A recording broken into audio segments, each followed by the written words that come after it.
días, señores todos, hoxe nos imos falar do campo e da cidade e imos a comparar. Hoxe estamos no campo, aquí vamos a correr.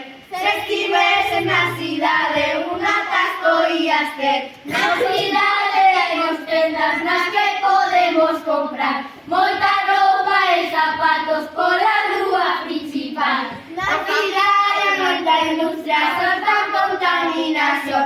No campo hai aire limpo, acabouse a polución. Na cidade hai opcións para poder estudar. Se te aburres un domingo, o museo has visitar. Eu non teño que gastar, eu recollo a miña froita. Nas galiñas polo ovos, e no río pesco troitas. Non quero manchar as mans, podendo ir a comprar comida xa preparada e mentras todo xogar. A cidade é moi cara, o aluguer está terrible. Se estiveses na aldea, os 2 metros é posible.